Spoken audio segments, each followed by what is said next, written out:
குறைந்த விலை நிறைந்த தரம் தங்கள் தேவைகள் அனைத்தும் ஒரே இடத்தில் ஜெயச்சந்திரன். பாரம்பரியமான சுவையான புது அறிமுகம் KTV True Value Bronadile. இந்த அக்ஷய திருதியைக்கு வெறும் 1000 ரூபாய் செலுத்தி இன்னைக்கு கோல்ட் ரேட்லயே அட்வான்ஸ் புக்கிங் பண்ணுங்க. பிரின்ஸ் ஜுவல்லரியோட நிறைய சேவ் பண்ணுங்க. உங்களுக்கெல்லாம் மனசாட்சி இருக்கா? ஒரு நாள் ஓய்வு இல்ல, ஒரு மணி நேரம் தனிமை இல்லைன்னு ஒரு தலைவர் புலம்புறாரு.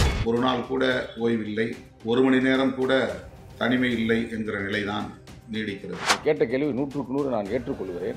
ஒரு மணி நேரம் என்ன, அவர் இந்த தூங்குறாரு பார்த்தீங்களா, அது மட்டுமே அவருக்கு தனிமையான ஒரு நேரம். இன்னொன்று பாத்ரூம்குள்ளே போகிறது பார்த்தீங்களா, அது 2 தான். அதை தவிர எப்பயுமே தொடர்ந்து தொண்டர்கள் அவரோட தான் இருப்பாங்க. தலைவர் சொல்லி தான் தெரியணுமா? ஏன்னா நமக்குன்னு தெரியும் இல்லையா, நம்ம தலைவர் நம்ம கூட இருக்கணும், இல்லை தலைவர் கூட நாம இருக்கணும் அப்படின்னு நினைக்கிறதெல்லாம் சரிதான். ஆனால் சிறுத்தைகள் அதை சிந்திக்க தவறுறாங்களான்றதும் ஒரு கேள்வி வருது. ஏன்னா தலைவரை எதுக்கு கூப்பிடணும்னு ஒன்று இருக்கு, எங்கெல்லாம் கூப்பிடணும்? உலகத்திலே தொண்டனும் தலைவரும் நேரடியான தொடர்புள்ள இருக்கிற ஒரே தலைவர் எனக்கு தெரிய வருங்க. அவர் திருமணம் பண்ணியிருந்தாருன்னா பிரச்சனை இல்லைங்க, அதுவும் செய்யல. அப்போ நம்ம என்ன செய்யறது? நாங்கள் திமுகவை நம்பி கிடக்கல விசிகா அப்படின்ற ஒரு கருத்தை முன்வைக்கிறார். நாங்கள் சார்ந்து அவர்களை இல்லை, நாங்கள் சேர்ந்து இருக்கிறோம். அது நிறைய பேருக்கு புரியல. சார்ந்து இருப்பது என்பது வேற, சேர்ந்து இருப்பது என்பது வேற. ஆனால் வெளியே தோற்றம் சார்ந்து இருக்கிறதா தானே இருக்கு. அதுக்காக அந்த விளக்கம் கொடுத்துருக்காரு. அப்படிலாம் ஒன்றும் இல்லை, எங்களுக்கு எந்த வகையான பாண்டும் இல்லை கொள்கையை தவிர. ஆனால் அதே நேரத்தில் இந்தியாவை காப்பாற்ற வேண்டிய ரெஸ்பான்சிபிலிட்டி திராவிட முன்னேற்ற கழகத்தை விட எங்களுக்கு இருக்கிறது. அண்ணா திராவிட முன்னேற்ற கழகம் எங்களை அழைத்து கொண்டு தான் இருந்தது. எங்கள் தலைவர் ஒரு மீட்டிங்கில் தெளிவாக சொல்லிட்டார், நாங்கள் திமுக கூட்டம் இருக்கிறாப்ப எப்படின்னா இப்போ ஒரு மகளிர் மாநாட்டில் தெளிவுபடுத்தினார். தெளிவுபடுத்தின 3வது நாளில் எடப்பாடி தலைமையில் இயங்குகின்ற அண்ணா திராவிட முன்னேற்ற கழகம் பிஜேபி போயிடுச்சு. தமிழகத்தில் இருக்கின்ற அரசியலை எங்களை மையமாக வைத்து இயங்கி கொண்டிருக்கிறது. இது வெளிப்படையா பேசுறதுக்கு காரணமே எங்களுக்கு டிமாண்ட் இருக்கு அப்படின்றது திரும்ப திரும்ப பேசுறதே எலெக்ஷனை மையப்படுத்தி தான். திமுகவுக்கு எதிர்ப்பா சொன்னோம் என்பதை விட திராவிட முன்னேற்ற கழகத்தில் இருக்கின்ற தளபதி ஸ்டாலினுக்கு ஒரு அரசியல் நுட்பம் உள்ளவர், அவருக்கு தெளிவாக தெரியும் திருமாவளவன் நம்மோடு இருந்தால்தான் நாம் வெற்றி பெற முடியும். இப்போ விசிகாவினுடைய முக்கியத்துவம் என்னன்றது புரியும் எல்லாருக்குமே. ஆனா வெற்றியை தீர்மானிக்கக்கூடியது எங்க கட்சி தான்ன்றது சரியா? அண்ணா திராவிட முன்னேற்ற கழகத்தில் இருக்கிற எடப்பாடி ஏன் இவ்வளவு நாள வெயிட் பண்ணாரு? யாருக்கா வெயிட் பண்ணாரு? தமிழக மண்ணு தெளிவா இருக்கு. எங்களுக்கு இப்போ ரொம்ப ஈஸியா இருக்கு, ரொம்ப ஹேப்பியாகவும் இருக்கிறான். எங்களுக்கு இப்போ தேர்தலில் திமுக தலைமையான கூட்டணி 200 தொகுதி வெற்றி பெறுவதை நீ எழுதி வச்சுக்க, டைட்டிலாவே போடுங்க. ஏன்னா என்னைக்கு பிஜேபி சேர்ந்துச்சோ சொல்லி முடிஞ்சு போச்சுங்க.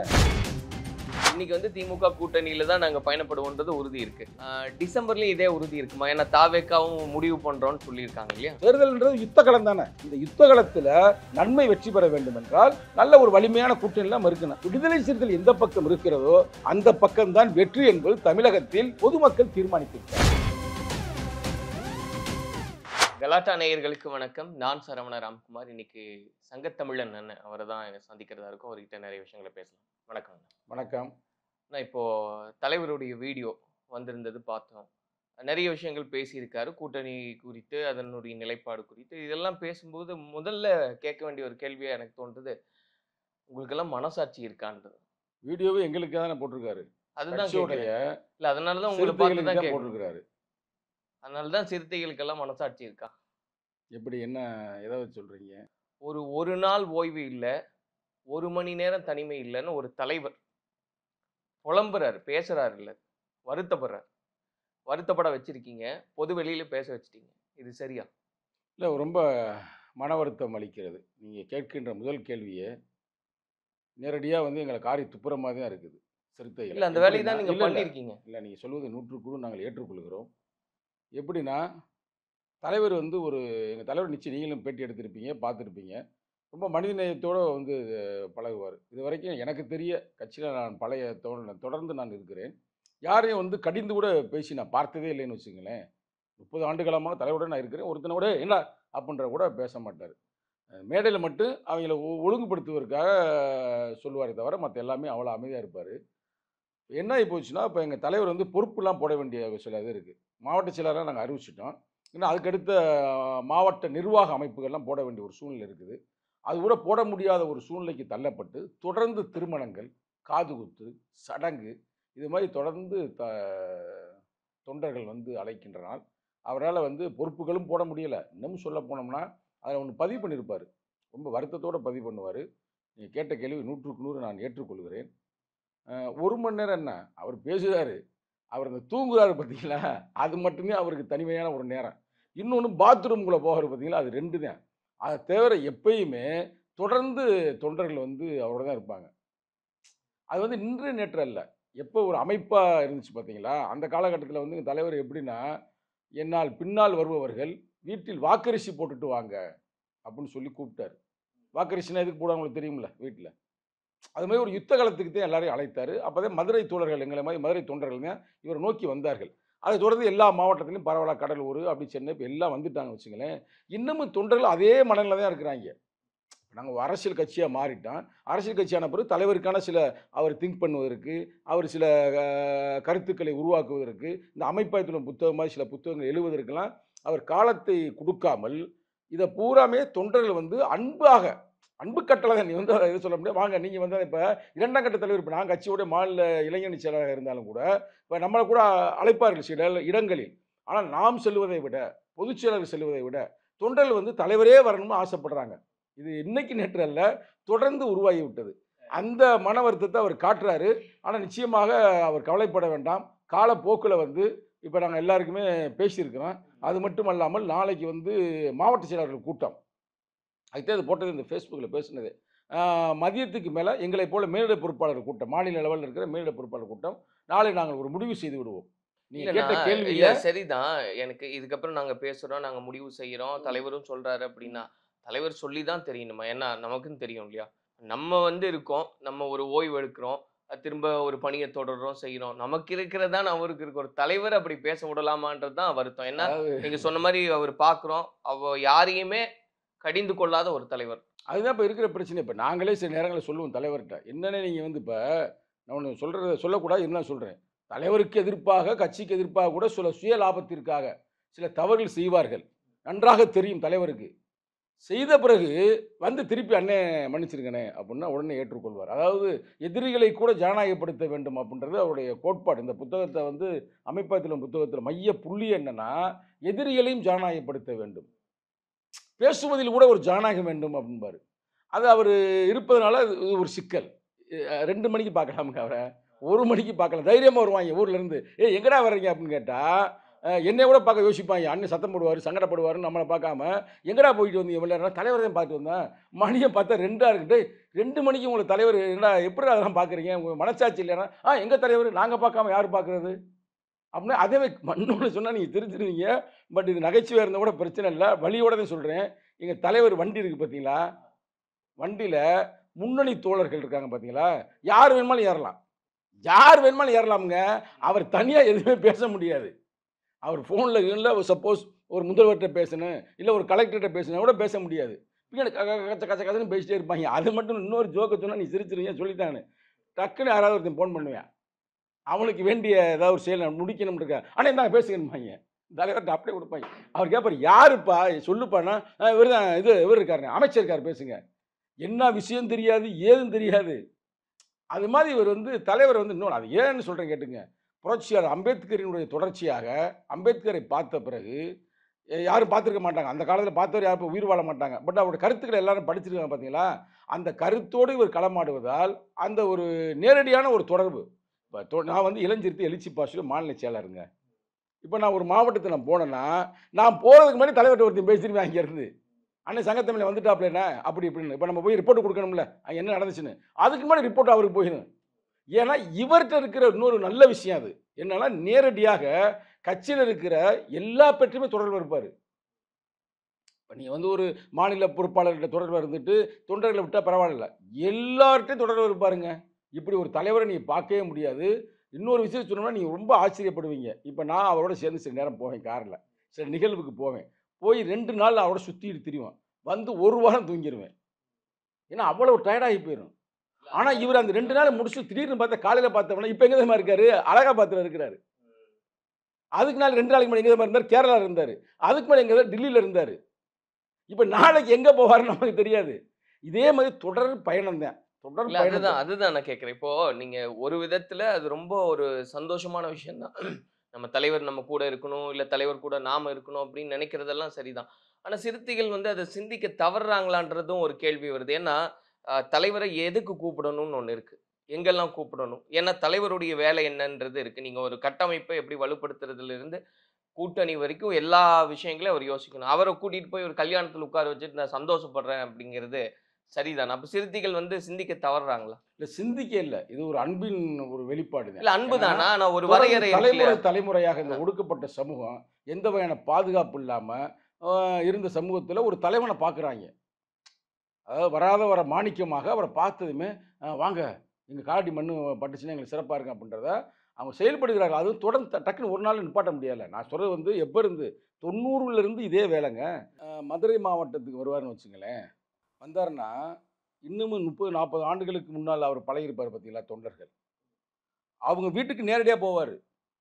இன்னமும் நான் ஓப்பனா சொல்லப்போனா, மதுரை மாவட்டம் மேலூர்ல இருக்கிற சேரியுடைய பேர் எனக்கு தெரியாது. அவருக்கு எல்லா பேருமே தெரியும். நேரடியான ஒரு தொண்டன் உலகத்திலே தொண்டனும் தலைவனும் நேரடியான தொடர்புல இருக்கிற ஒரே தலைவர் எனக்கு தெரிய வருங்க. அதே நேரத்தில 24 மணி நேரத்தில ஏறக்குறைய எனக்கு தெரிய 24 மணி நேரத்தில 20 மணி நேரம்ங்க. 20 மணி நேரம். அந்த 4 மணி நேரம் என்ன சொல்றேன்னா தூக்கம். 4 மணி நேரம் தூங்குறது. காலையில எந்திரிச்சுருவாரு. எவ்வளவு நேரம் தூங்கினாலும் சரி 3 மணிக்கு படுத்தாலும் கூட 5, 6 மணில எந்திரிச்சுருவாருன்னு வச்சுங்களேன். இவ்வளவுக்கு இந்த மக்களுக்காக உழைக்கிறார். நிச்சயமாக நீங்க சொன்னதைப் போல அதுக்கு நாங்களும் தான் ரெஸ்பான்சிபிலிட்டி. வருங்காலங்களில் நாங்க ஏற்கனவே அதெல்லாம் செயல்படுத்தினோம். செயல்படுத்தி யாரும் தலைவரை திருமணங்களுக்கு அழைக்காதீங்கப்பா. காது குத்துக்கு அழைக்காதீங்க. அதுக்கு எங்கள மாரி 2ஆம் கட்ட தலைவர்கள் பொதுச் செயலாளர்கள், அப்புறம் துணை பொதுச் செயலாளர்கள், மாநில செயலாளர்லாம் இருக்கிறோம். நாங்க வர்றோம் அப்படின்னு சொன்னாலும் கூட 1 மாசத்துக்கு கூப்பிடுவாங்க. 1 மாசம் கழிச்சு எவனாவது ஒருத்தன் போய் தலைவரை போய் பார்ப்பேன். அண்ணே வந்துருங்கண்ணே அப்படின்னு. இவரும் குடுத்துருவாரு. அப்ப அதையும் நான் சொல்லணும்ல. இப்ப தொண்டர்களை பேசுற இடத்துல தலைவரையும் சொல்லித்தான் ஆகணும். அதுக்காக நாங்க தலைவரை சொல்லாம இருக்க முடியாது. இது அவருடைய இயல்பு. அது எல்லாருக்குமே தெரியும். எல்லா தலைவர்களுக்கும் தெரியும், தொண்டர்களுக்கும் தெரியும், உங்கள மாரி பத்திரிகையாளருக்கும் தெரியும். ஆனா, இப்ப ஏன் அந்த கருத்த வெளியில அவர் சொல்ல மாட்டாரு? சொல்ல வேண்டிய சூழ்நிலை ஏனென்றால், இன்னமும் நாங்க மாவட்ட செயலாளர் நாங்க போட்டுட்டோம். மாவட்ட செயலருக்கு அடுத்தபடியாக போடணும்ல. மாவட்ட துணை செயலாளர்கள், பொருளாளர், அந்த நிர்வாக கட்டமைப்பு அது இன்னும் போடாம இருக்குது. தொடர்ந்து அவர் போடுவதற்கான முயற்சிகளை மேற்கொள்கிறாரு. ஆனா, அவருக்கான அந்த சூழ்நிலை அமையவில்லை. அதற்காக தான் சொல்லியிருக்கிறார். நிச்சயமாக நாங்கள் இதெல்லாம் உணர்ந்து எல்லாருமே விடுதலை சிறுத்தையோட 2ஆம் கட்ட தலைவர்கள் மட்டுமல்ல, தொண்டர்களும் உணர்ந்து வருங்காலங்களில் நாங்க தலைவருக்கு அதற்கான ஒரு சூழ்நிலை உருவாகாத அளவிற்கு, அவரை தொந்தரவு செய்யாத அளவிற்கு நாங்கள் உருவாக்குவோம். இப்ப அவர் திருமணம் பண்ணியிருந்தாருன்னா பிரச்சனை இல்லைங்க. அதுவும் செய்யல. அப்ப நம்ம என்ன செய்யறது? இப்ப திருமணம் பண்ணா பொண்டாட்டி எடுத்து விரட்டி விட்டுருவோம். ஆட்டோமேட்டிக்காவே ஒரு ஸ்பேஸ் பொண்டாட்டி கிடைச்சிரும். ஏன்டா அவங்களுக்கு இதே வேலையாடா நைட்ல ஆ. டிஸ்டர்ப் பண்றீங்கன்னு விரட்டி விட்டுருவாங்க. இப்ப அதுவும் ஒரு பிரச்சனை. திருமணம் செய்யல. அதே மாதிரி இவருக்கு தனியா வீடும் இல்ல. அதையும் சொல்றேனே. இவர் எங்க தங்கியிருக்காரு தெரியுமா உங்களுக்கு? வேளச்சேரியில அலுவலகத்திலே தங்கியிருக்கிறாரு. தாய்மன் அலுவலகம் இருக்குல்ல, அங்கேயே மேம்மாடில தங்கியிருக்கிறாரு. அதுவும் ஒரு சிக்கல் தான். இப்ப தனியா அவர் போய் ஒரு வீட்ல தங்கிட்டாருன்னு வச்சுக்கலாம். ஆனா எவ்வளவு முறை சொல்லிட்டேங்க. நீ ஒரு வீட்ட புடிங்கண்ணே, ஒரு வீட்ல போய் வாடகை கூட நாங்க தர்றோம், ஒண்ணும் பிரச்சனை இல்ல. தங்குங்க அப்படின்னாலும் கூட அவர் போகல. இன்னமும் அந்த அப்படியே தொண்டர்களோடே வாழ்றாரு. இப்ப அதான் அங்க இருக்கிற ஒரு பிரச்சனை. நிகழ்காலத்துல இப்படி ஒரு தலைவர் எங்களுக்கு கிடைத்திருப்பது ஒரு பெரிய வெற்றி தான். இல்ல அது எவ்வளவுதான் அதுக்காக தான் அந்த எங்களுக்கு கேள்வி மானம் இல்லையா, அறிவு இல்லையா, மனச்சாட்சி இல்லையா, இல்ல எதுவுமே இல்லையான்னு கேட்டாலும் கூட நாங்க வருத்தப்பட மாட்டோம். எங்களுக்கு அப்படி ஒரு தலைவர் கிடைத்திருக்கிறாருங்க. அவரை வைத்து நாங்கள் ஒரு பெரிய ஒரு விடுதலை வென்றெடுப்பதற்கான ஒரு பயணத்துல தான் நாங்க இருக்கிறோம். இதுக்கப்புறம் அவருக்கு டைமோ ஓய்வு நேரம்லாம் கிடைக்கும்னு நம்புறோம். இப்போ அவர் பேசியிருந்த அரசியல் கருத்துக்களுக்கு வரலாம்னா, நாங்க திமுகவை நம்பி கிடக்கல விசிகா அப்படின்ற ஒரு கருத்தை முன்வைக்கிறார்.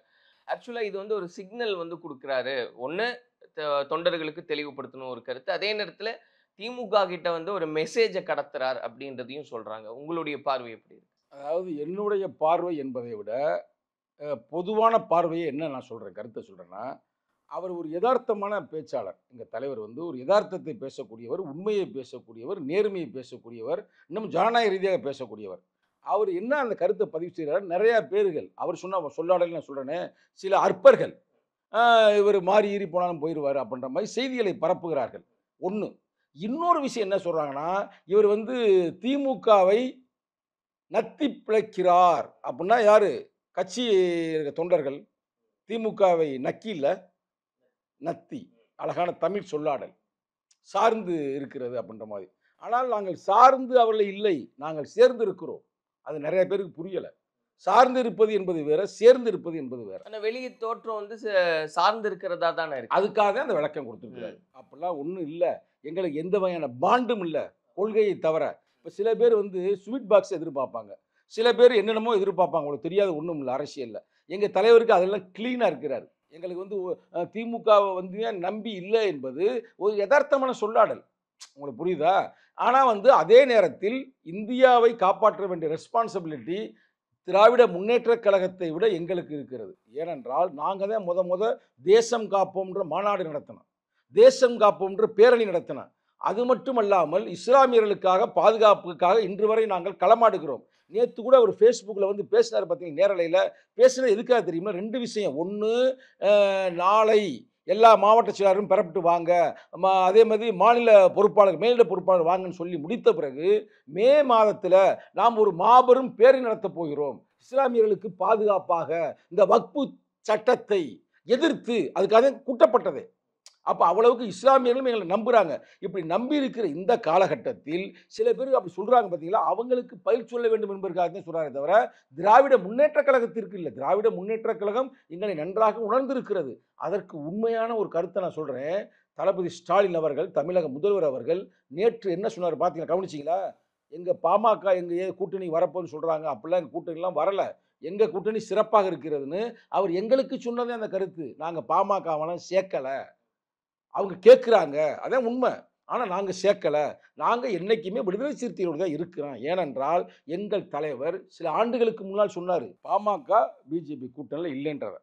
சரிங்களா? அப்படி இருக்கும் பொழுது அந்த கருத்தை இன்னைக்கு தமிழக முதல்வரும் வெளியில் வந்து பிரகடனப்படுத்துகிறார். அப்போ எங்களுக்கு திமுகவுக்கு எந்த பிரச்சனையுமே இல்லை, எந்த சிக்கலும் இல்லை. இந்த சொன்ன கருத்தை யாருன்னா அந்த அற்பர்களுக்கு. யார் அற்பர்கள் உங்களுக்கு தெரியுமா? யாரை நோக்கி? சங்கி பயலுக. இந்த கூட்டணி அப்படியே உடச்சி விட்ருவோம், திமுக அப்படியே அந்த கூட்டணியிலிருந்து விடுதலை சிறுத்தை வெளியில் எடுத்துரும் அப்படின்னு பல பேர் முயற்சிக்கிறார்கள். இப்போ இன்னமும் சொல்லப்போனால் யதார்த்தத்தை ஒரு கதை சரி பாருங்களேன், உங்களுக்கு தெரியாது ஒன்றும் இல்லை. இப்போ அண்ணா திராவிட முன்னேற்ற கழகம் எங்களை அழைத்து கொண்டு தான் இருந்தது. எங்கள் தலைவர் வந்து ஒரு மீட்டிங்கில் தெளிவாக சொல்லிட்டார், நாங்கள் வந்து திமுக கூட்டணி தான் இருக்கிறேன் அப்படின்னு. எப்போனா இப்போ ஒரு மகளிர் மாநாட்டில் தெளிவுபடுத்தினார். தெளிவுபடுத்தின 3வது நாளில் யார்? எடப்பாடி தலைமையில் இயங்குகின்ற அண்ணா திராவிட முன்னேற்ற கழகம் பிஜேபி போயிடுச்சு. அது நாங்களும் ஒரு காரணம். அதே நேரத்தில் இப்போ இருக்கிறாரு விஜய் வந்து இப்போ என்ன சொல்கிறாருன்னா, இன்னைக்கு இப்போ வந்து செய்தி, நான் கூட்டணியை பற்றிய பேச்சு வந்து டிசம்பரில் தான் நான் பேசுவேன், செய்தி வந்துருச்சா?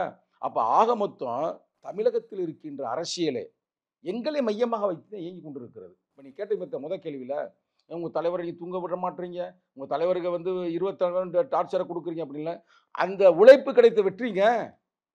இப்போ இந்த பார்ட் 2 நீ கேட்டீங்களா, இப்போ இவ்வளவுக்கு உங்கள் பேசியிருக்கார் தலைவர்னா, இது ஏன்னா ஒரு மனிதன் யாராக இருக்கட்டும் 24 மணி நேரத்தில் 20 மணி நேரம் மக்களுக்காகவே உழைக்கிறது, மக்களை பற்றியே சிந்திக்கிறது, மக்களுடைய வளர்ச்சிக்காகவே ஒருத்தன் உழைக்கும் பொழுது அதற்கான பலன் கிடைக்கும்ல. நீ எதை விதைக்கிறாயோ அதை தான் நம்ம அறுவடை செய்வோம், அதான் இயற்கை விதி. அதில் கிடைத்திருக்கிற வெற்றி தான். இது ஒன்றும் பெரிய சிக்கல்லாம் இல்லை. எங்கள் தலைவர் தெளிவுபடுத்துகிறார், நாங்கள் திராவிட முன்னேற்ற கழக கூட்டணி தான் நாங்கள் இருக்கிறோம், அதற்காக வந்து எங்களுக்கு வேறு வழியே இல்லை அப்படின்லாம் இல்லை. வழி எல்லாம் பிரகாசமாக தான் இருக்குது. ஆனால் அவங்கள நம்பி நம்ம போனோம்னா அந்த மக்களை காப்பாற்ற முடியாது. நம்முடைய மெயின் எய்ம் என்ன? பிஜேபி என்ற ஒரு அரக்கன் அழித்து கொண்டு இருக்கிறான் இந்தியாவையே, ஜனநாயகத்தையே அழிக்கிறான். அப்போ அந்த ஜனநாயக கோட்பாடுகளை உள்வாங்கி களமாடக்கூடிய தலைவர் தான் எங்கள் தலைவர். அதற்காக நாங்கள் திராவிட முன்னேற்ற கழகத்தை ஒரு கேடயமாக பயன்படுத்தி ஒரு மாபெரும் ஒரு கோட்பாட்டு யுத்தத்தை நடத்தி கொண்டிருக்கிறோம். இன்னமும் நீ அரசியல் நுணுக்கம் உங்களுக்கு தெரிஞ்சு நான் மக்களுக்கே சொல்கிறேன், இந்த மக்கள் கூட்டணியிலிருந்து நான் வெளியில் வந்தேன் பார்த்தீங்களா, அதற்கு பிறகு நாங்கள் இன்னைக்கு தொடர்ந்து திராவிட முன்னேற்ற கழகத்தில் தான் இருக்கிறோம். தொடர்ந்து 3 வெற்றிங்க, தொடர் வெற்றிகள். உள்ளாட்சி தேர்தலாக இருந்தாலும் சரி, சட்டமன்ற தேர்தலாக இருந்தாலும் சரி, பாராளுமன்ற தேர்தலாக இருந்தாலும் சரி, எங்களுக்கு தொடர்ந்து வெற்றி தான் கிடைத்து கொண்டிருக்கிறது. எங்களுக்கு தான் அந்த வெற்றி நாங்கள் அதை கொண்டாடுகிறோம். எப்படி கொண்டாடுகிறோம் என்றால், அதற்காக எல்லாமே திமுகவில் வந்து விடுதலை சிறுத்தை இருக்கிறாலும் ஜெயிக்க நான் சொல்ல வரல.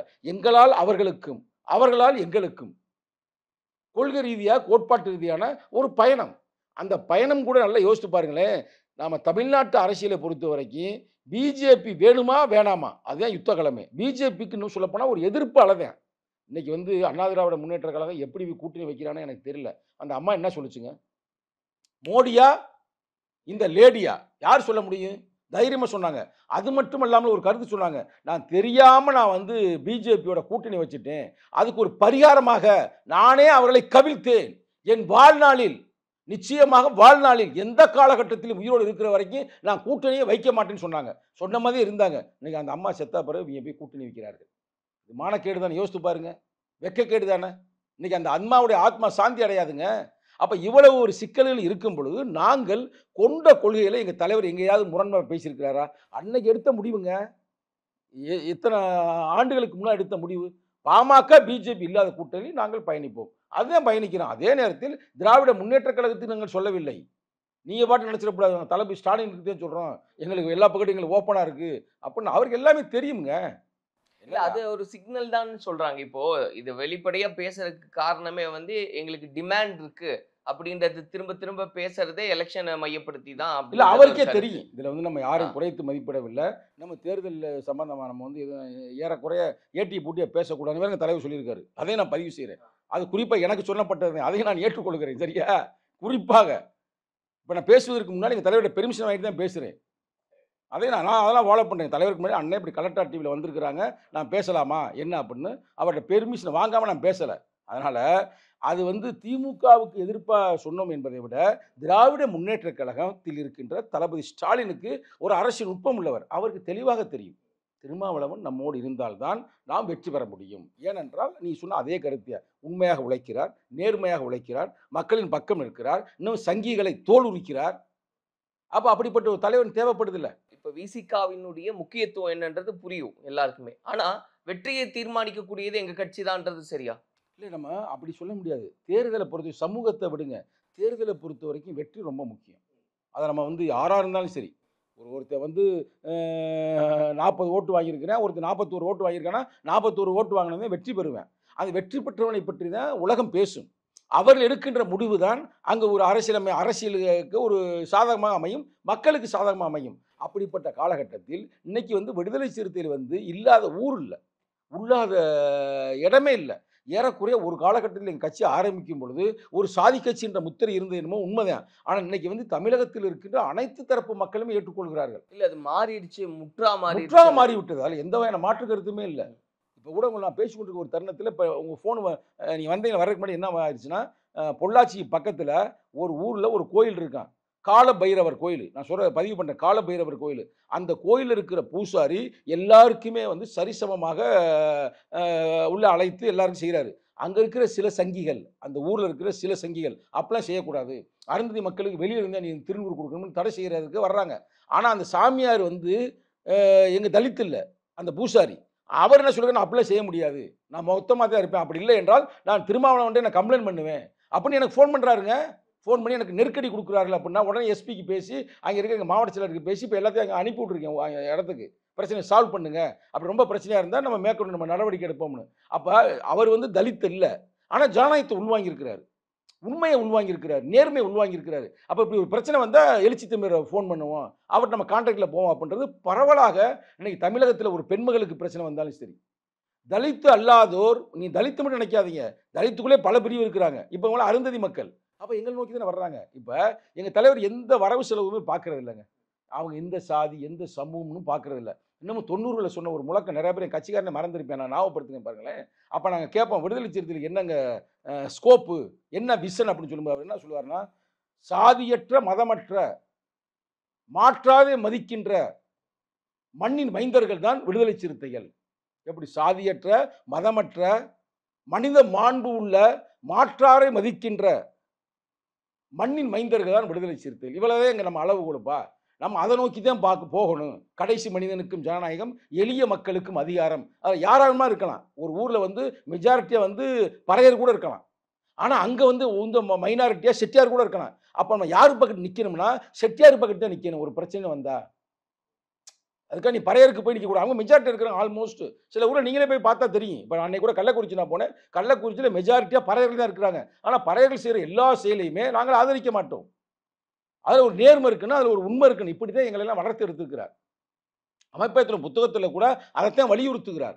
யார் பாதிக்கப்பட்டிருக்கானோ அவன் பக்கம் நெல். அதனால தான் இன்னைக்கு வந்து தமிழகமே எங்கள் தலைவரின் பின்னால் வருகிறது.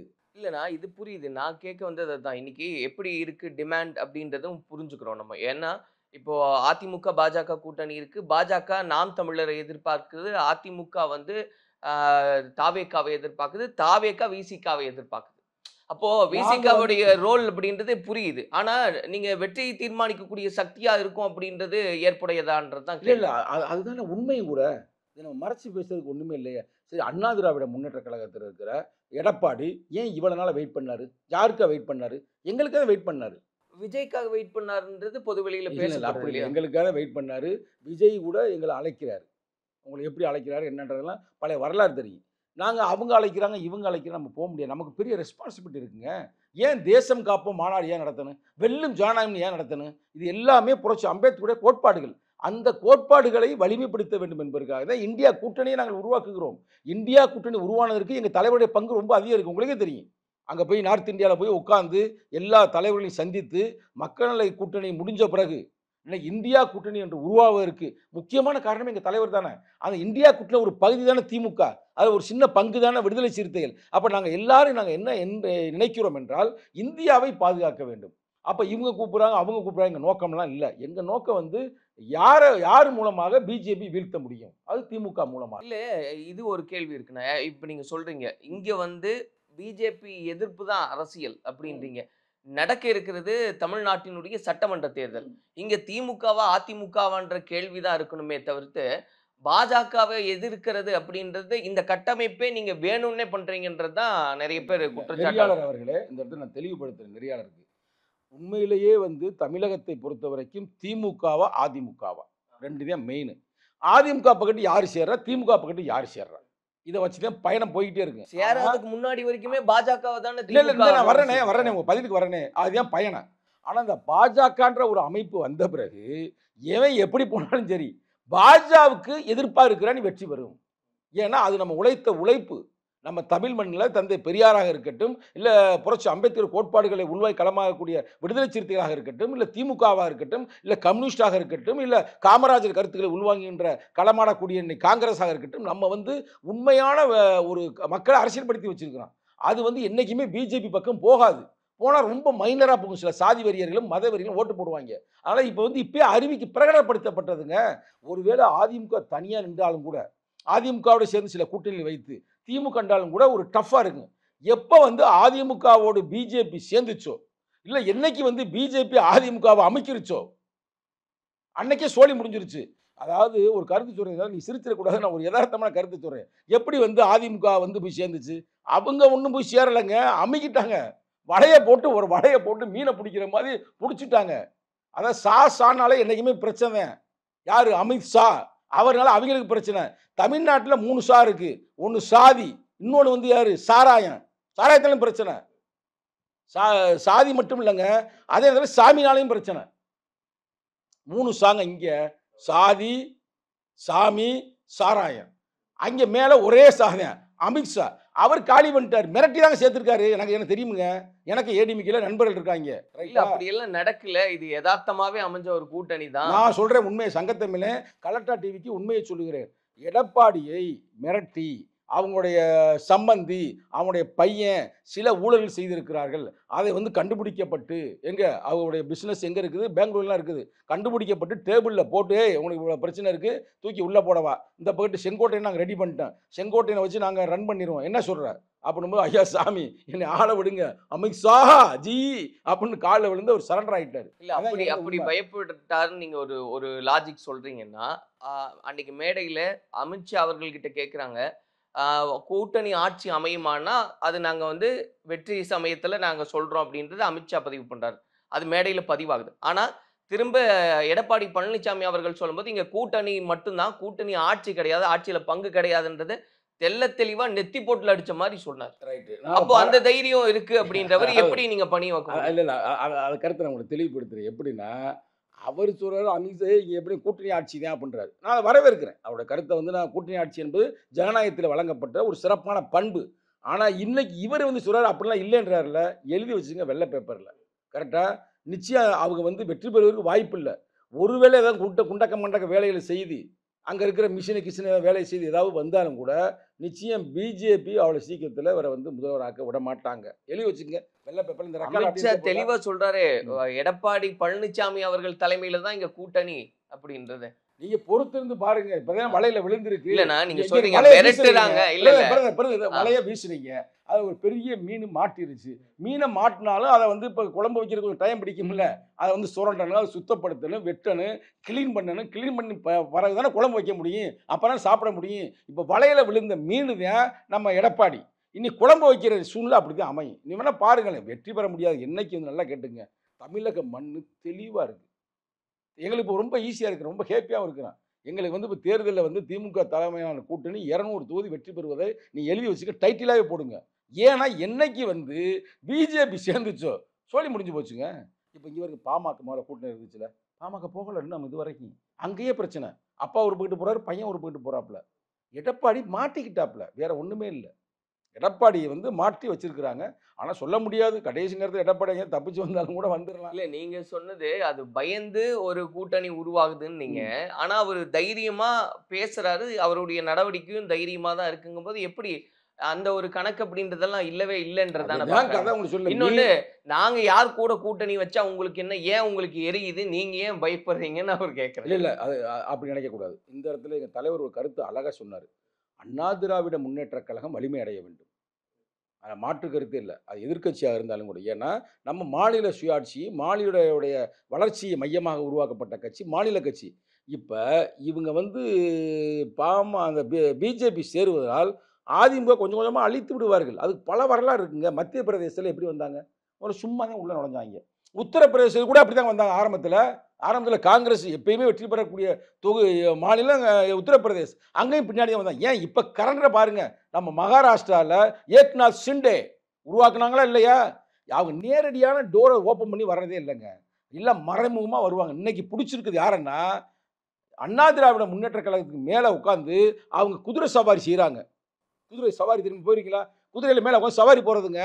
அதுதான் குதிரை தான் வந்து ஏடிஎம்கே மேலே சவாரி செய்கிறது தான் பிஜேபி. நல்லா போயிட்டு எல்லையை தொட்டதுமே டப்புன்னு கழுத்து வெட்டிடுவாங்க. இல்ல இது அவருக்கு புரியாம இருக்குமா? அதனாலதான் முதல்லயே புள்ளி வைக்கிறாருங்க. இது கூட்டணியில பங்கு கிடையாது, நாங்க மட்டும்தான் ஆட்சி. நான் கேட்குற கேள்வி ஒன்று பயிர் சொல்லுங்க. சில மாதங்களுக்கு முன்னால், சில ஆண்டுகளுக்கு முன்னால் நாங்கள் பிஜேபியோட கூட்டணி வைக்க மாட்டோம் அப்படின்னு சொல்லி வெளியில் வந்தாங்கல்ல. எதுக்கு வெளியில் வந்தாங்க? அது மட்டும் இல்லை, அவர் கட்சியில் 2ஆம் கட்ட முக்கியமான தலைவர், மீடியாவை பார்க்கக்கூடியவர் யார்? ஒருத்தர் டக்கலா ஜெயக்குமார், ரைட்டாக டக்கலா பாய், நம்ம அண்ணன் தான். அவர் என்ன சொன்னார்?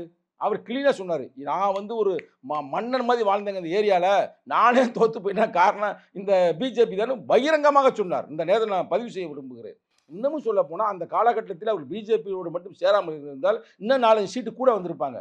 அப்போ இவ்வளவு வீழ்ச்சி சந்தித்தவர்கள் சேரக்கூடாது அப்படின்றக்காக வெளியே வந்துட்டாங்க. வெளியில் வந்து நிம்மதியாக இருந்தாங்க, கொஞ்ச நாளாக பேசும் பொருளாக இருந்தாங்க. ஆனால் இப்போ என்ன ஆகி போச்சு, திடீர்னு இது மாதிரியான குற்றச்சாட்டு, ஊழல் குற்றச்சாட்டுகள்லாம் மாற்றினால வேறு வழியே இல்லாமல் தான் மாட்டியிருக்கிறாரு. நீங்கள் பொறுத்திருந்து பாருங்கள். இப்போ இந்த இது வரும்ல, இப்போ நான் எனக்கு கிடைத்த செய்தி என்ன தெரியுமில்ல, பாதிக்கு பாதி சீட்டு கேட்குறாங்களாம். அமித்ஷாஜி உனக்கு 115, எனக்கு 115 அந்த ரேஞ்சில் கேட்குறாங்க. நாங்கள் ஒரு தனி கூட்டணி கொண்டாடுவோம். அதில் வந்து நாங்கள் வந்து ஓபிஎஸ்ஸை கூட்டியாருவோம், அக்கா யார் அந்த சசிகலா அக்கா கூட்டியாருவோம், தினகரனை கூட்டியாருவோம், இன்னும் முடிஞ்சால் வந்து சீமானை கூட கூட்டியாருவோம். இதெல்லாம் எனக்கு கிடைத்த செய்தி. அதுமாரி நாங்கள் உருவாக்க போகிறோம். உருவாக்கின பிறகு கூட்டணி மந்திரி சபை உருவாக்க போகிறோம் அப்படின்ற மாதிரி செய்தி வருது. ஆனால் ரொம்ப மகிழ்ச்சியான செய்தி. இதெல்லாம் நடந்தாலே, ஏன் இது நடக்கலையோ, என்னைக்கு பிஜேபி ஏடிஎம்கே போயிட்டு போச்சோ நாங்கள் ஹேப்பியாக இருக்கிறோம் பிரதர். எங்களுக்கு இப்போ வந்து வெற்றி. எங்களுக்கு எந்த 200க்கு 200 234 200 தொகுதி நாங்கள் வெற்றி பெற்றுவோம். இல்லை இப்போ கூட்டணிக்கும் கொள்கைக்கும் சம்மந்தமே கிடையாதுன்றது தான் லாஜிக் இருக்கிறது, எல்லாருக்குமே தெரியும். இப்போ வந்து ஒரு எலெக்ஷன் நெருங்கி வரும்போது இந்த மறுக்கிறேன், நான் நெறியாளர் கருத்தை மறுக்கிறேன். கூட்டணியும் கொள்கையோடு இருக்கிறதே எங்கள் கூட்டணி. எங்கள் கூட்டணி இருக்கிற எல்லா கட்சியும் எடுத்து பாருங்க. திமுக, காங்கிரஸ், அதுக்கடுத்து கம்யூனிஸ்ட், எங்களுக்கு எல்லாருக்கும் ஒரே கோட்பாடு, சனாதனத்தை வேற இருப்போம், ஜனநாயகத்தை சொல்றாங்க. திமுக எதிர்ப்பு வாக்குகள் சிதறக்கூடாது, அதனால இந்த கூட்டணி அமைச்சிருக்கோன்றாங்க. காங்கிரஸ்க்கு நீட்ல காங்கிரஸோட ஸ்டாண்ட் என்னவா இருந்தது, யார் கொண்டு வந்தாங்கன்னு அவங்க கேட்கறாங்க. இப்போ நிறைய கேள்விகள் காங்கிரஸ் நீட்டை கொண்டு வந்தது யார் வேண்டுமானாலும் இருக்கட்டும், நிகழ்காலத்தில் நீட்டு வேண்டாம் சொல்றாரா சொல்ல ராகுல் காந்தி. ராகுல் காந்தி வந்ததுக்கு பிறகு காங்கிரஸ் ஒரு புரட்சிகர காங்கிரஸுங்க. நான் நேரடியாக சொல்றேங்க. ராகுல் காந்தி சொல்றாருல்ல, நீட்டு வேண்டாம், இந்தியாவிலேயே ஒரு தலை சிறந்த ஒரு பண்பாடு கலாச்சாரம் உள்ளவர்கள் தமிழர்கள் என்றார்ல. மும்மொழி கொள்கையில என்ன நிலைப்பாடுல அவர் தெளிவா இருக்கிறாரு. நீங்கள் ராகுல் காந்தியை பேட்டியை பாருங்க, நான் தொடர்ந்து அவருடைய பேட்டியை பார்க்கிறேன்ல. தமிழகத்தை நீங்கள் அமுக்காதீர்கள், தமிழகத்தை நீங்கள் பிரஷரை கொடுக்காதீங்க, ஏன்னா தமிழ் மொழி ஒரு உயர்வான மொழி அப்படின்னு அவர் விளக்கம் கொடுத்து கொண்டிருக்கிறாரு. கொள்கை ரீதியா எந்த பிரச்சனையும் கிடையாது, எந்த பிரச்சனையும் இல்லை. நாங்க சனாதானத்தை வேற இருக்கணும்னு இருக்கிறோம். பிறப்பின் அடிப்படையில் ஒருவன் பிரிவினை பார்க்கக்கூடிய குரூப்பு அந்த குரூப்பு, ரைட்டா? நாங்க ஜனநாயக ரீதியாக வாழக்கூடிய குரூப்பு எங்க குரூப்பு, அது திமுக தலைமையில் இருக்கிறோம். அதனால எங்களுக்கு எந்த வகையான பிரச்சனையுமே இல்லை, நாங்க மிகவும் மகிழ்ச்சியாக இருக்கிறோம். சனாதன எதிர்ப்பு உங்களுடைய நோக்கமா இருந்தா திமுகவை வீழ்த்தணும்ன்றது எங்களுடைய நோக்கம், அதுக்காக அமைக்கப்பட்டதுதான் இந்த கூட்டணி. அதுல நாங்க கவனமா இருக்கோம். அந்த வாக்குகள் சிதறக்கூடாதுன்றதுக்காக உருவாகின கூட்டணி தான். அவரும் அதை நீங்க பார்த்துருப்பீங்க, நிறைய பேர் சொல்றாங்க மகிழ்ச்சி இல்லதான் அது கூட்டணியில், ஆனா நோக்கம் வந்து இதுதான்றாங்க. அது எந்த காலத்திலும் விடுதலை சிறுத்தையில் இருக்கிற வரைக்கும் திமுக தலைமையான இந்த கூட்டணி தொடர் வெற்றியைத்தான் பெறும். அதில் எந்த வகையான மாற்று கருத்தே இல்லை. இன்னும் ஒருபடி சொல்றேங்க, தலைவர் சொன்ன சொல்லாடலே சொல்றேன், விடுதலை சிறுத்தையில் எந்த பக்கம் இருக்கிறதோ அந்த பக்கம்தான் வெற்றி என்பது தமிழகத்தில் பொதுமக்கள் தீர்மானித்து விட்டார்கள். ஏன்னா இப்போ நீ கேட்ட எல்லாமே ஒன்றோடு ஒன்று தொடர்பு தான். நீங்கள் தான் கேட்டீங்க, வேற யாரும் கேட்கல. ஏங்க உங்கள் தலைவரை போட்டு இப்படி கொடுமைப்படுத்துறீங்க, ஏங்க 24 நேரம் போட்டு நசுக்கிறீங்க அப்படின்றீங்க. அப்போ அவ்வளவுக்கு மக்களுக்கு உழைக்கிறார். நான் சுவாமி விவேகானந்தர் சொன்ன ஒரு கருத்து இந்த நேரத்தில் சொல்ல விரும்புகிறேன். அவர் சொல்லுவார், நீ எந்த வகையான வெற்றியையும் சூழ்ச்சியினாலோ சதியினாலோ வெற்றி பெற முடியாது, ஆனால் உண்மையான உழைப்பு, நேர்மை, சகிப்புத்தன்மை இருந்தால் நீ நிரந்தரமான வெற்றியை பெற முடியும். யார் சொன்ன? சுவாமி விவேகானந்தர் சொன்னார். அந்த காலத்திலேயே அந்த கொள்கையோடு நாங்கள் களமாடுறோம். அதனுடைய வாழும் ஒரு புத்தராக, ஒரு புரட்சியாளர் அம்பேத்கராக இருக்கிறது எங்கள் தலைவர். அப்போ எங்கள் தலைவர் எந்த பக்கம் இருக்கிறாரோ அந்த பக்கம் தான் வெற்றி என்பதை தமிழக மக்கள் உணர்ந்து விட்டார்கள். ஏங்க அவர் ஐயா தளபதி ஸ்டாலின் இன்னைக்கு அரசியல், அவருக்கு இன்னைக்கு ஒரு முதிர்ச்சியானவர் தான், அவருக்கு பல அனுபவங்கள் உள்ளவர். அவரே தெளிவாக சொல்கிறார்ல. என்ன சொல்கிறாரு? எனக்கு அன்பு தம்பி திருமாவளவனுக்கு எந்த வேணும் முரலும் இல்லை, கூட்டணியில் அங்கங்கே சில சிக்கல்கள் இருக்குது, நான் இல்லைன்னு சொல்லலை, ஆனால் கொள்கை ரீதியாக நாங்கள் ஒற்றுமையாக இருக்கிறோம் அப்படிதானே இருக்கிறாரு. அப்போ நாங்கள் வெற்றி பெற்று விட்டோம், நாங்கள் ரொம்ப ஹேப்பியாக இருக்கிறோம் பிரதர். அந்த பாட்டு கூட்டணி ரொம்ப குழம்பி போயிருக்கிறாங்க. இன்னும் 4 முனை போட்டினா எவ்வளவு டெபாசிட் கிடைக்காது, அது வேற பிரச்சனை. பாவமாக இருக்குது. அண்ணா திராவிட முன்னேற்ற கழக தோழர்கள் நினைத்து எனக்கு ரொம்ப கவலையாக இருக்கிறது. இல்லை 4 முனை போட்டி தான்றது முடிவு பண்ணி அவர் தான் எந்த போட்டு வரமாட்டோம்ன்றாரு. இப்போ நம்ம அண்ணன் சீமா வந்து என்ன சொல்றாரு, டேய் நான் என்றைக்குமே ஒத்தையாத்தானே அனுப்பேன்றாரு. கரெக்டாக அது அவருடைய இது. அப்போ அவர் எங்கிட்ட போக மாட்டாரு வச்சுக்க. இந்த பக்கத்து இவர் இருக்காரு, யார் விஜய் ஒரு பக்கத்து இருக்காரு, அந்த பக்கத்து பிஜேபி தலைமையான கூட்டணி, நீங்கள் சொல்ல எடப்பாடின்னு அது ஒரு கூட்டணி, இந்த பக்கத்து நாங்கள் அதே மாதிரி இருக்கிறோம். எந்த சேதாரமும் இல்லாமல் சிறப்பாக இருக்கிறது. அப்போ எங்களுக்கு எந்த ஒரு பயம் இருக்காது, சேதாரம் ஆயிடக்கூடாதுன்றது இல்லை. அப்படி வருவதற்கான வாய்ப்பே இல்லை, வாய்ப்பே இல்லை. நீ எந்த, ஏன்னா அவங்க திரும்ப சொல்றாங்க, இன்னைக்கு நீங்க பாக்குறீங்க இந்த காட்சி மாறும், திமுக கூட்டணி இதெல்லாம் மாறும் அப்படின்ற. அது மாறுவதற்கான வாய்ப்பே இல்லை, எந்த வகையான வாய்ப்பும் இல்லை. ஏன்னா எங்க தலைவருக்கு தளபதி ஸ்டாலின் அவர்களுக்கு நல்ல ஒரு புரிதல் இருக்கிறது. அது மட்டுமல்ல, அடுத்து அங்கங்கே தலைவர்கள் இருக்காங்க பார்த்தீங்களா, கூட்டணி தலைவர்கள் எல்லாருக்குமே ஒரு அண்டர்ஸ்டாண்டிங் இருக்கிறது. இப்போ நாங்கள் இருக்கிறோம், மார்க்சிஸ்ட் கம்யூனிஸ்ட் இருக்குது, நாங்கள் வந்து அதுக்காக வந்து கூட்டணி இருக்கிறோம் அப்படின்றத வாயை மூடி கிடக்க மாட்டோம். இப்போ இன்னைக்கு நேற்று இரவுங்க எங்கள் தலைவர் ஒரு அறிக்கை கொடுத்துருக்காரு. என்னம்மா கொடுத்துருக்காரு? காலி இடங்கள் இன்னும் நிரப்பப்படாமல் இருக்கிறது, கவர்மெண்ட்டில் காலி இடங்கள். அது மட்டும் இல்லாமல் எலக்ட்ரிசிட்டி டிபார்ட்மெண்ட்டில் இன்னமும் காலி இடங்கள் நிரப்பவே இல்லை, இதெல்லாம் தமிழக முதல்வர் உடனே நடவடிக்கை எடுக்க வேண்டும் அப்படின்னு நாங்கள் கொடுத்துருக்குறோம். மார்க்சிஸ்ட் கம்யூனிஸ்ட் கட்சின்னு சொல்லுது, ஆனால் எதிர்கட்சிக்காரங்க அதெல்லாம் எதுவும் பேசவே மாட்டாங்க. தெரியாதவருக்கு அவங்களுக்கு எதுவுமே, விஜய்க்கும் தெரியாதவருக்கு, அங்கிட்டு எடப்பாடிக்கும் தெரியாதவருக்கு, யாருக்குமே தெரியாதவருக்கு. ஆனால் நாங்கள் கூட்டணி இருந்தாலும் சொல்கிறோம்ல, இங்கே பாருங்கள் மேல்பாதி பிரச்சனையை முடிக்கணும், அப்போ அதை முடிச்சு கொண்டு வராங்க. அதுமாதிரி நாங்கள் கூட்டணி இருந்தாலும் கூட தொடர்ந்து நாங்கள் வலியுறுத்துகிறோம். அதனால் எங்களுக்கு வெற்றி வந்து பிரகாசமாக இருக்கிறீங்க, தலைப்பே போடுங்க, விடுதலை சிறுத்தையில் இருக்கிற கூட்டணி தான் வெற்றி பெறும். நிறைவாக ஒரே ஒரு கேள்வினா, இன்னைக்கு வந்து திமுக கூட்டணியில தான் நாங்கள் பயணப்படுவோன்றது உறுதி இருக்கு, டிசம்பர்லயும் இதே உறுதி இருக்குமா? ஏன்னா தாவேக்காவும் முடிவு பண்றோம்னு சொல்லியிருக்காங்க இல்லையா? அது அவங்கவுங்க நல்லா முடிவு பண்ணட்டும், சரிங்களா? நாங்கள் வந்து தெளிவாக இருக்கிறோம். எங்கள் டிசம்பர்லயே இல்லை, நான் முன்கூட்டியே கேட்டேன், டிசம்பர்லயும் இதே முடிவு தான். இல்லை, எங்கள் தலைவர் தெளிவாக இருக்கிறார். என்ன தெளிவாக இருக்கிறாருன்னா, அதாவது வந்து நம்ம பிஜேபியை அழித்தொழிக்க வேண்டும் தமிழ்நாட்டிலிருந்து சுத்தமாக. அது யாருனால முடியும்? அதுக்கு ஒரு இது வேணும்ல, ஸ்டஃப் வேணும்ல. தேர்தல்ன்றது யுத்தகலம் தானே, இதில் போயிட்டு நல்லவன் கெட்டவன் அவன் பார்க்க யுத்தகலம். இந்த யுத்தகலத்தில் நன்மை வெற்றி பெற வேண்டும் என்றால் நல்ல ஒரு வலிமையான கூட்டணிலாம் இருக்கணும். அது யாருன்னா திராவிட முன்னேற்ற கழகம். கொள்கை ரீதியாக நாங்கள் ஒற்றுமையாக தான் இருக்கிறோம். இப்போ பெரியாரை அவர்கள் வாழ்த்துகிறார்கள், நாங்கள் வாழ்த்துகிறோம். புரட்சி அம்பேத்கர் இங்கே ஒரு வரலாற்றில் பெரிய சிறப்பு நெறியாளர் அவர்களே, புரட்சி அம்பேத்கருடைய பிறந்த நாளை கட்சிக்காரை ஒவ்வொருத்தரும் கொண்டாடணும்னு பிரகடனப்படுத்தி இருக்கிறார். இதுக்கு முன்னாடி திராவிட முன்னேற்ற கழகம் நிகழ்ந்ததே இல்லை. அதாவது புரட்சி அம்பேத்கருடைய பிறந்த நாளில் கவர்மெண்ட்டில் வந்து உறுதிமொழி ஏற்பார்கள். ஆனால் கட்சிக்காரனே கொண்டாட சொன்னார். நான் வந்து கள்ளக்குறிச்சியில் என்னுடைய தலைமையில் மாபெரும் அணிவகுப்பு நடத்தினேன். எங்கே அணிவகுப்பில் கள்ளக்குறிச்சியுடைய திராவிட முன்னேற்ற கழக சட்டமன்ற உறுப்பினர் கலந்து கொண்டார், எம்பி கலந்து கொண்டார். இது எவ்வளோ பெரிய வெற்றி! இதுதான் கோட்பாட்டு ரீதியான வெற்றி, கொள்கை ரீதியான வெற்றி. அப்போ இது தேர்தலிலும் வெற்றி பெறுவோம். இந்த டிசம்பர் இல்லை, நீங்கள் ஏப்ரல் மேலே வந்து கேளுங்க. அப்பையும் நாங்கள் மகிழ்ச்சியாக வெற்றியோடு உங்கள்கிட்ட நாங்கள் சொல்லுவோம். மீண்டும் ஆட்சி திராவிட தலைமையில், திராவிட முன்னேற்ற கழக தலைமையில் தமிழகத்தை கைப்பற்றிருக்கிறேன் அப்படின்னு சொல்லுவோம். ஆப்போசிட்டில் எல்லாரும் டெபாசிட் போயிடும். பொறுத்திருந்து பேசுவோம். நன்றி. நன்றி, வணக்கம். குறைந்த விலை, நிறைந்த தரம், தங்கள் தேவைகள் அனைத்தும் ஒரே இடத்தில். ஜெயச்சந்திரன். பாரம்பரியமான சுவையான புது அறிமுகம் KTV True Value Bronadile. Akshaya திருதியைக்கு பிரின்ஸ் ஜுவல்லரியில நீங்க வாங்குற ஒவ்வொரு 8 கிராம் தங்க நகைக்கும் 2000 மதிப்புள்ள தங்கம் இலவசம்.